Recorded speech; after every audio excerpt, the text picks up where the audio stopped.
Hola a todos y todas, mi nombre es Gabriel Pereira, soy docente de la Cátedra A de Derechos Humanos de la Facultad de Derecho y Ciencias Sociales de la Universidad Nacional de Tucumán.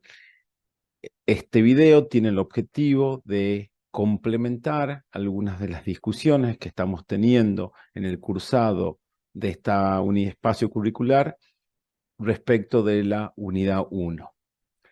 Como hemos contado en clase, este tipo de videos son obligatorios para las estudiantes y los estudiantes que están inscritos en nuestro espacio curricular y por lo tanto están destinados a proveer de ciertas conceptualizaciones y desarrollos que las estudiantes y los estudiantes deben tener en cuenta a la hora de estudiar para los exámenes del espacio curricular.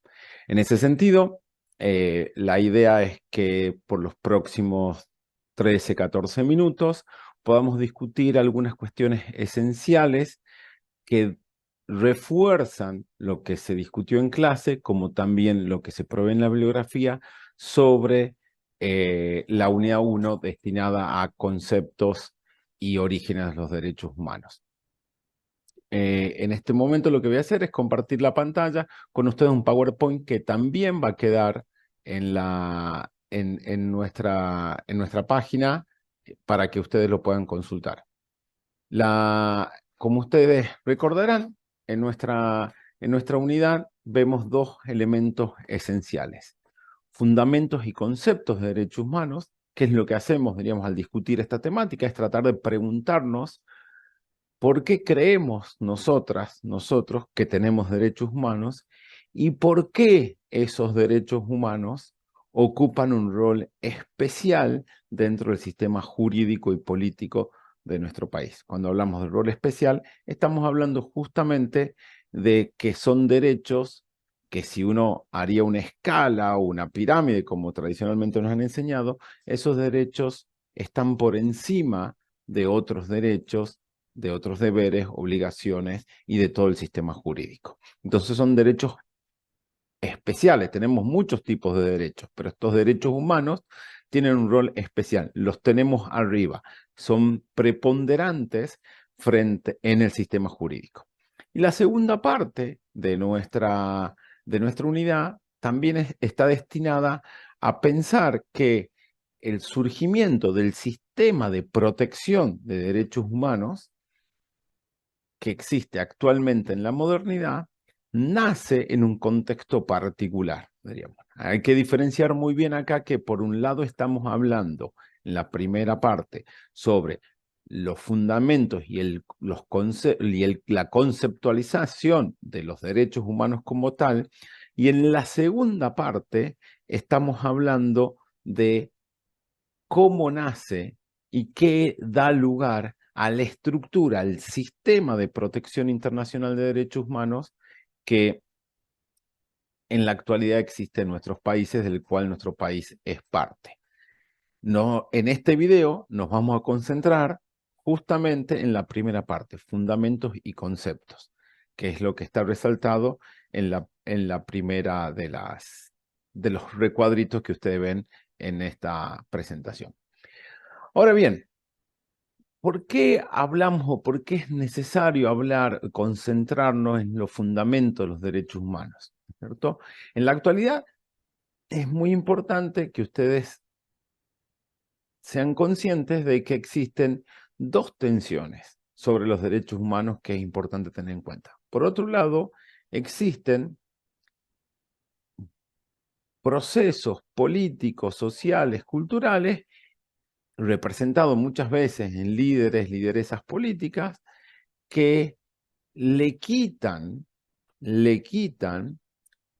importancia, autoridad y legitimidad a ese concepto de derechos humanos o de los derechos humanos y su rol preponderante en el sistema jurídico. O sea, ahí le podríamos llamar, de alguna manera pedagógica o meramente analítica, un negacionismo de la autoridad, la legitimidad de los derechos humanos.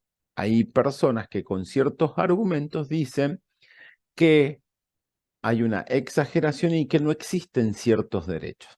Muchas veces esas posturas negacionistas están relacionadas a algunos derechos en particular o todo el andamiaje de los derechos humanos en general.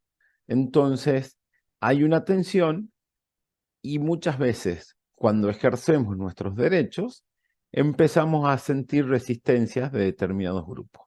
Por eso es importante poder tener claro cuáles son los fundamentos de la existencia de estos derechos humanos como tales. Por el otro lado, también, incluso entre las personas que aceptamos y que confirmamos y consolidamos lo que nuestra Constitución establece como la matriz del sistema político y jurídico, que son justamente los derechos humanos, existen ciertas discusiones bastante comunes que tenemos que empezar a mirar, que están relacionadas a qué son los derechos humanos, cuál es el contenido de los derechos y cuál es su extensión. O sea que podemos encontrar que partidarios o personas que claramente están comprometidas con los derechos humanos, como sistema jurídico, político, como paradigma, una obligación. Ese compromiso no es un compromiso que uno pueda elegir o no, es el sistema institucional argentino ha decidido que ese compromiso es una obligación, sobre todo para quienes ocupan cargos estatales, ¿no es cierto? Es nuestra carta de acuerdo, por así decirlo. Entonces, entre aquellos que hacen realidad este compromiso, también hay discusión sobre el alcance o lo que entendemos como derechos humanos. Por ejemplo, hace muy poco se incorporó en la Argentina la Convención sobre los derechos de las personas adultos y adultas mayores. Digamos. Tuvo que suceder todo un proceso hacia adentro del sistema de protección, eso que se discute en el otro ámbito de esta unidad, tuvo que haber todo un proceso de concientización y de discusión para darnos cuenta que existen derechos humanos que especialmente se deben describir, dan contenido para determinado grupo de personas, en este caso adultos y adultas mayores. Entonces, incluso fuera de los ámbitos negacionistas que van en contra de la idea de la democracia constitucional basada en los principios de derechos humanos, incluso fuera de esos ámbitos, también tenemos debates. Muchas veces, para poder resolver esos debates, lo que tenemos que tener claro es cómo fundamentamos esos derechos. Esos derechos los fundamentamos de diferentes formas, dependiendo de ciertos posicionamientos que tomamos. Y eso es lo que de alguna manera la discusión sobre fundamentos hace que una discusión que pareciera ser teórica sea eminentemente práctica. Entonces, cuando hablamos de la fundamentación de los derechos humanos, también estamos hablando, por consiguiente, de la propia naturaleza de esos derechos, del concepto de esos derechos, de su contenido y de, en realidad también, cuáles son esos derechos. Dependiendo de cómo fundamentamos la existencia de los derechos humanos como tales, vamos a tener más claridad de qué estamos hablando como concepto de derechos humanos. Ahora bien, cuando hablamos de la fundamentación de los derechos humanos, podemos encontrar diferentes formas de abordar la temática. Esas formas las hemos visto y las hemos discutido en clase. En clase hemos hecho una discusión en la comisión tanto 1 como la comisión 2 de qué es lo que nosotras pensamos que son los fundamentos de los derechos humanos. El texto que van a ver en la bibliografía hace una profundización sobre esta discusión. Concretamente, cuando hablamos de los derechos humanos, tenemos diferentes formas de verlo. Hay una primera aproximación que está relacionada con la filosofía del derecho, que es la que dice, bueno, los derechos humanos son parte del derecho natural, son inmanentes a cada persona. Entonces, cuando una persona, o cuando, mejor dicho, reconocemos a alguien como persona, inmediatamente le corresponden esos derechos naturales. Hay una idea de que están ahí protegidos, protegidas en cierta abstracción, ¿no es cierto? Esos derechos naturales son constitutivos de lo que consideramos la persona y por lo tanto son constitutivos del ordenamiento jurídico natural que en algún momento se hace realidad en la práctica. Lamentablemente, esa posición, que tiene su fortaleza en aislar y proteger a los derechos humanos como parte de ese derecho natural, tiene dos problemas. Por un lado, no tenemos claro cómo hacemos para llegar a determinar cuál es ese derecho natural y cuáles son esos derechos naturales. Y muchas veces esa determinación depende de lo que algunas personas, muy grupos limitados, puedan acceder en sus procesos de abstracción, ¿no? Entonces quedarían los derechos humanos un poco alejados en cuanto requieren de cierta capacidad institucional y de abstracción para entenderles. Además, tienen un problema que esos derechos naturales no necesariamente se encuentran positivizados, o sea, no se encuentran claramente establecidos en la norma. Entonces, si no existe una norma, esos derechos naturales pierden en su eficacia.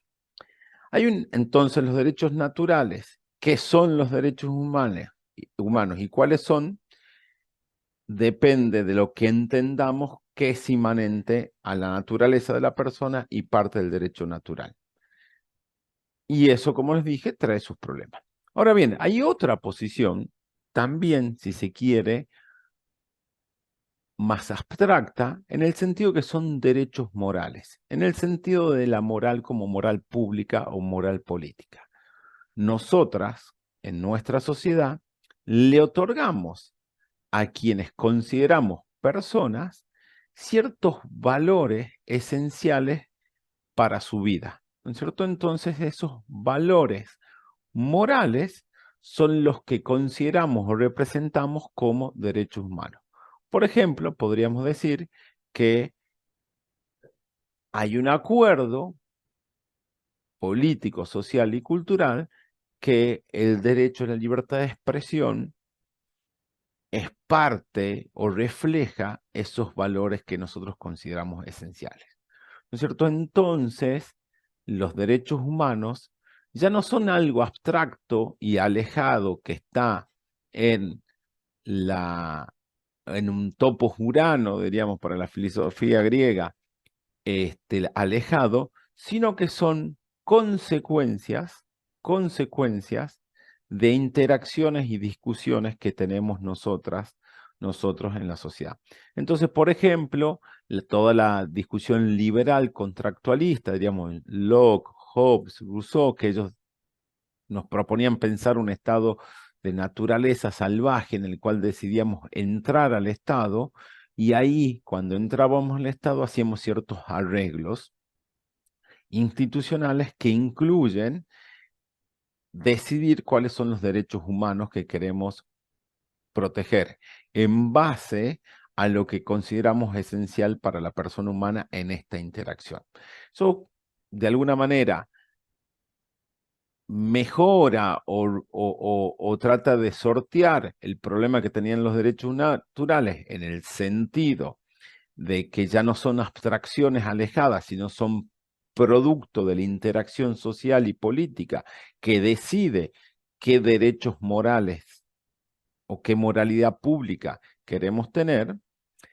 Por el otro lado, tiene el problema de que esos derechos o esa interacción, ese diálogo, ese contrato, muchas veces lo hacen determinados grupos de la sociedad y no refleja o representa a los demás, a ciertos grupos que no pueden incluirse en esta idea de la moralidad, ¿no es cierto? Política pública. Además, tienen el defecto de no estar positivizado. Entonces tenemos otra forma de argumentar cuáles son los derechos naturales, que va a depender, qué son los derechos naturales, va a depender de ese proceso de abstracción que hacemos para identificar a la persona.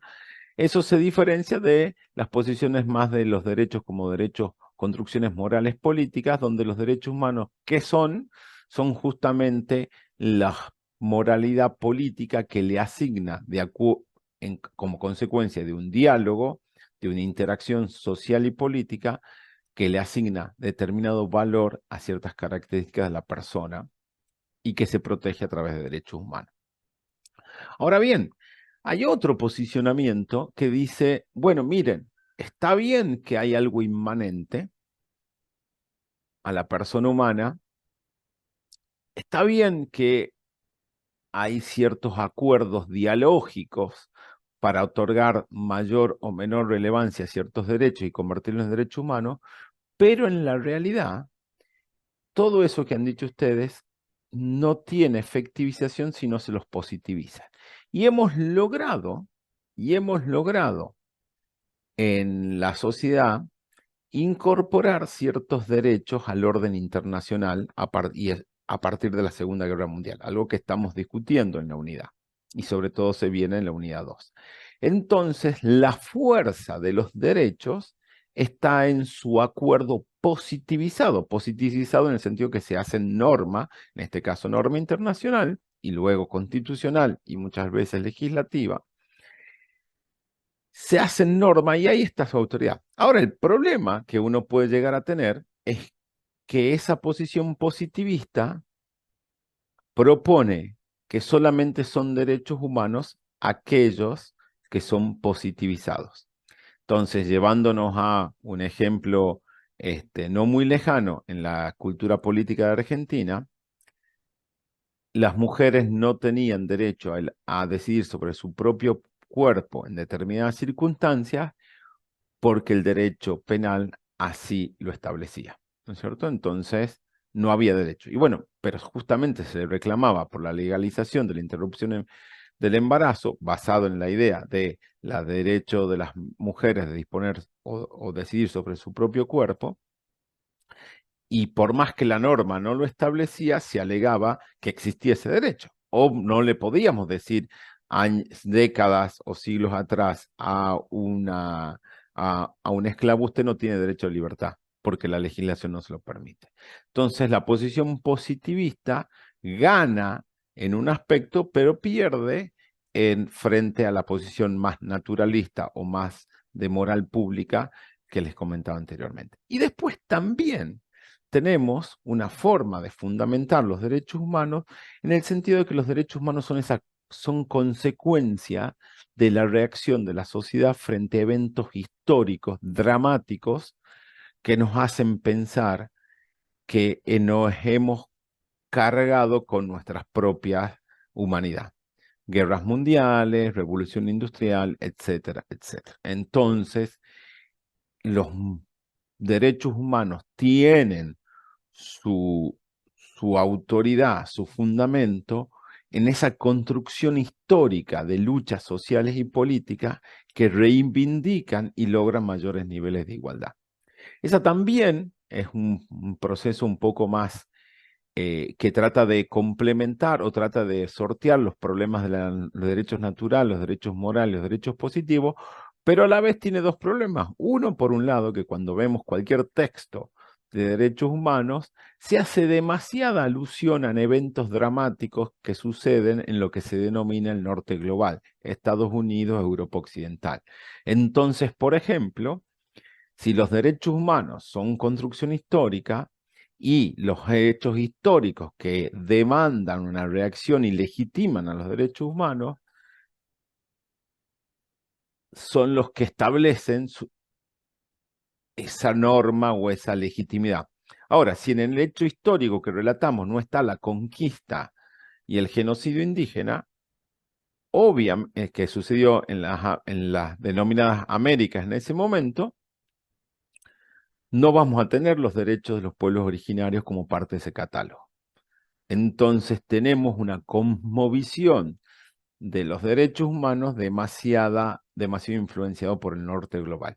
Además, dependemos de hechos dramáticos para tener derechos. Ese sería el otro límite. Ahora bien, cuando nosotros vamos a ver definiciones de derecho, vamos a ver, y esto solamente de título ejemplificativo, está en el PowerPoint también de la clase, vamos a ver que los conceptos de derecho, ¿no es cierto?, que más o menos encontramos en los libros en los libros jurídicos, pero también en las declaraciones de derechos o convenciones de derechos, toman algunas de estas elementos de las diferentes justificaciones, ¿no es cierto? Hablan de cierta, por ejemplo, la última que está en amarilla, habla de los derechos humanos como un repertorio de libertades y derechos inherentes a cada uno de los seres humanos. Ahí hay un condimento, si se quiere, más naturalista, en base a la igualdad y dignidad de las personas. Ahí hay un condimento más social, perdón, más moral, más público. Decidimos que den las personas, unos los valores muy importantes que tenemos que proteger son la igualdad y la dignidad, ¿no es cierto? Y dejan de lado, si se quiere, el condimento más positivista y el más de construcción histórica, digamos. Pero si ustedes ven en la definición azul que vemos más arriba, ¿no es cierto?, que habla de derechos universales, que sería la idea más de derecho natural, pero que hace referencia a atribuidos directamente por la norma jurídica, vemos un condimento más positivista. O sea, el punto es que no es necesario quedarnos solamente con una forma de entender o de fundamentar qué son los derechos humanos. Que es importante la fundamentación para poder entender el concepto, el contenido, la extensión y el listado de los derechos humanos, porque la fundamentación determina el concepto y el contenido. Pero tenemos que saber que existen diferentes fundamentaciones y conceptualizaciones, pero que esas fundamentaciones y conceptualizaciones son pisos para construir los derechos humanos y no techos o condicionantes, como claramente lo muestran los ejemplos. Entonces, cuando hablamos de fundamentación de los derechos humanos y su consecuente conceptualización, tenemos que tener en claro que hay diferentes formas de fundamentar y cada una de esas formas inciden sobre qué entendemos qué son los derechos humanos, su contenido y alcance. Por eso, tenemos que ser conscientes de que atarnos a una conceptualización y a una fundamentación, muchas veces eso restringe otros derechos y que tenemos que tener claro de que los posicionamientos a favor de los derechos humanos muchas veces incorporan diferentes contenidos, diferentes fundamentaciones y no solo una. En ese sentido, proponemos en esta cátedra la conceptualización y fundamentación como un piso para entender qué son los derechos humanos y no como un límite